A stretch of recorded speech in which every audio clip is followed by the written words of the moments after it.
Hi, this is Life Coach David. Thanks for listening to the Law of Attraction podcast. I really appreciate it. And in the past few episodes, we've been reading from Excuse Me, Your Life is Waiting by Lynn Grabhorn. And I hope you're really getting a lot out of it and using what we're talking about in your own life to help yourself attract what you want and feel happier. And before we continue today, I just wanted to share with you a wonderful manifestation that one of my clients told me about. He gave me permission to share this with everyone. One of the things he wanted to attract was his dream car. So we've been doing a lot of work around that as well as other things. And he went to a dealership with his current car just to take a look. The dealer offered him a wonderful price for his current car, which is unusual to begin with. That alone is a win. And then they were looking at cars that were much fancier than the one he had. And they started looking at a model that he thought was out of his reach, which was his real dream car. And by the end of the night, he drove off the lot with his dream car. And he was so excited because all the work that he was doing and the improved thoughts and the expectation, it really worked. And now he's got his dream car in his garage. And he's very excited and happy about that. And it's just another example of how law of attraction does work. So now I'm excited to get back into Excuse Me, Your Life is Waiting. This section is called Families and Harmony. If someone in your family is driving you nuts, not only is your focus making it worse, it's affecting every other area of your life. A closed valve over a problem youngster is a closed valve to all of life. A closed valve over a mate is a closed valve to life. So how can we get people under one roof going in somewhat the same direction, even if on different tracks? Here's what a close friend did with remarkable success. Without going into details, the teenage son was acting as the catalyst for everybody's ugly feelings. The whole family was being painfully torn apart with his drug-related antics. As Peg, his mother and my friend, started getting more and more into the law of attraction, she decided to see if everybody could amalgamate their individual intents into a more focused direction, rather than spraying them all over the place. They all had a hard time at first because everybody was keeping their don't want focus on the sun rather than on their own valve. Nonetheless, they started having family meetings to voice their wants. As might be expected, the first few go-arounds emerged as long lists of don't wants from everyone, particularly from the sun. But after a while, quite a while, everybody was stating their positive wants openly and enthusiastically. The next step was to get into the why. Home run. As soon as they did that, the true colors of desire began to fly. All anybody wanted was to feel better than they were currently feeling, so that became their joint intent. From there, miracles began to pop. For the first time ever, they all truly wanted to be together, to do things together, to go places together. They wanted to feel like a family. It was working. Although the son's grades didn't exactly fly off the card, he turned around enough to stay in school, while both mom and pop stayed pretty much off his back.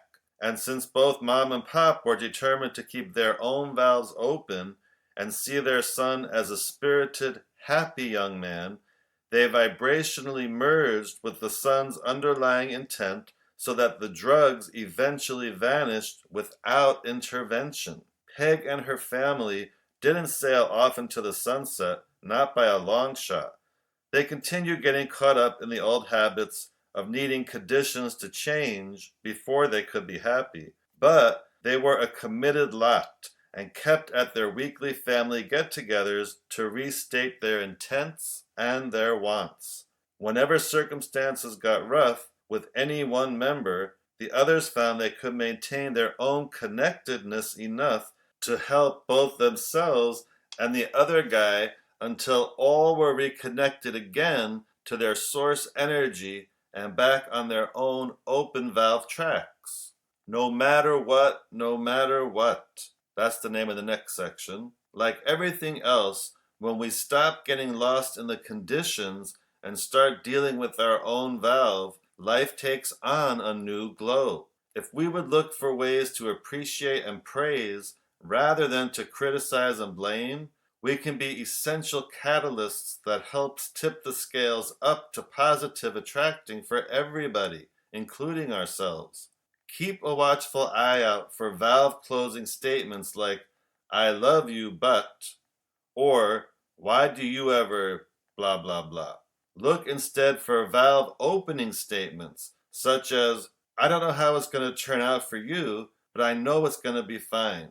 Or, I never worry about you. I never worry about us because I know whatever is in store will be good. If ever there was a time and place to work on positive aspects, family is it. And there's another plus to appreciating family. Once your valve is swinging open, it's swinging open to everything, not just your family. You can be appreciating your mate of present or past, and your new job will happen. You can be a single parent appreciating your children, and your new mate will happen. You can be appreciating your home, and your problem kid will turn around. It's all energy. It's all vibration stemming from how you're feeling. So write your new script. Don't worry about the whens or hows. Give up noticing it hasn't happened yet. Get your eyes off of the other guy's valve and find ways to open yours. Before you know it, it won't matter what anyone else in your house or on the planet is doing, because you are no longer a responder, you are now an aware creator. Just open your own valve no matter what, no matter what. The rest will take care of itself, and that's another guarantee. And that's the end of that section. And what a great insight or a great reminder that just improving how you feel about something affects everything else in a positive way. It's all connected. So that's why it is important to have that awareness that, okay, let me improve my relationship with this one or that one.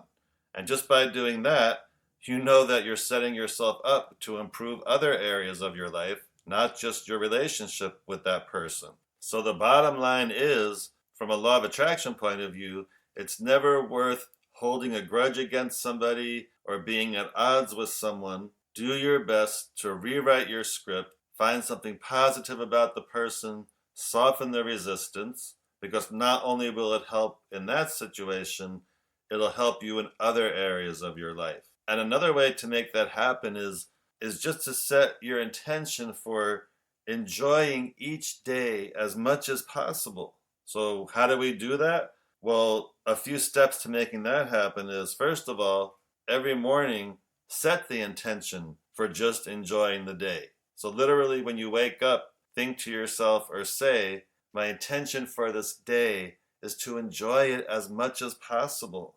And then throughout the day, if you catch yourself focusing on the lack of something or something you don't want, remind yourself that every thought is really two thoughts, the positive and the negative. So if you're thinking about the negative, then in that moment, do your best and ask yourself, well, what do I want then regarding whatever it was you were thinking about?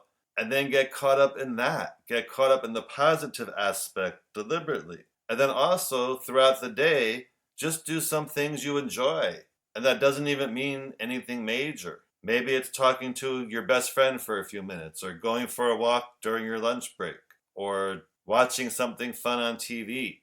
You know, spend your day doing fun, enjoyable things throughout the day, and you're taking control of how good you feel. So setting the intention for enjoying your day and following those steps will help you feel better, keep yourself at a better vibration, and that affects all areas in your life in a positive way. So thanks for listening to today's podcast. If you want some wonderful Law of Attraction coaching, you can go to lifecoachdavid.com and you can contact me through there. And you can also find out more about me. And that was the end of that chapter, actually.